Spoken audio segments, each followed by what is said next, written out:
আসসালামু আলাইকুম। স্বপ্নের বাগানতে আমি মোহাম্মদ ইমন হোসেন। আমার স্ক্রিনে যে গাছটা দেখতেছেন এটা হচ্ছে আঙুর গাছ। এই জাতের নাম হচ্ছে বাইকনুর। এখন বাংলাদেশে অনেক জায়গায় বাইকনুর আঙুর চাষ করতেছে এবং ভালো রেজাল্ট পাইছে। সেই হিসেবে আমিও কিছু জায়গায় আমার বাইকনুরের চারা লাগাইছি।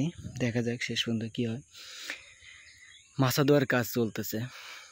প্রত্যেকটা রড বিছানো হয়ে গেছে, এবার শুধু কাজ হচ্ছে আমার সুতা দেওয়া। আমি যেটা মাছা দিচ্ছি এইভাবে মাছা দিলে হয়, এর চাইতেও ভিআইপি মাছা আছে অ্যাঙ্গেল ব্যবহার করে, সেইভাবে দিলে আরও সবচাইতে ভালো হয়। আর আমরা এটা দিচ্ছি, এটা হচ্ছে একটু দ্বিধাদ্বন্দ্বে আছি যে আমরাও ভালো রেজাল্ট পাবো কি পাবো না, সেই জন্য আমরা একটু নর্মালভাবেই দিচ্ছি। আমরা প্রত্যেকটা খুঁটির মাঝখানে একটা করে বাঁশ দিয়েছি যেন একটু খরচ কম হয়। যে জায়গায় একটু খরচ কম হয় সেইভাবে একটু কাজ করলে সবচাইতে ভালো হয়। বেশি খরচ করে লাভ কি?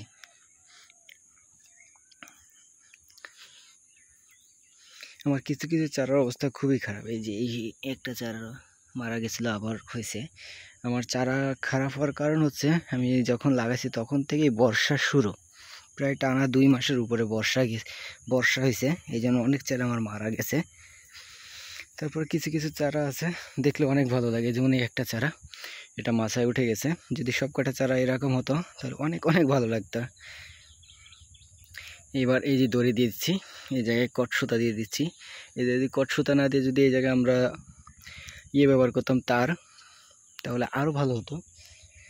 যার কাছে যেটা বুঝে যে করে। আমার আঙুরের প্রজেক্টের এই বর্তমানে এই অবস্থা।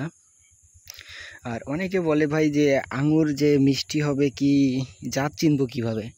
জাত চেনার সবচাইতে বড় উপায় হচ্ছে এই যে পাতা। আপনি যখন দেখবেন যে পাতার এই যে খাওয়াগুলা অ্যাঙ্গেলগুলা যেসব গাছের আছে, সেসব গাছের হচ্ছে মিষ্টি অবশ্যই হবে আঙুর।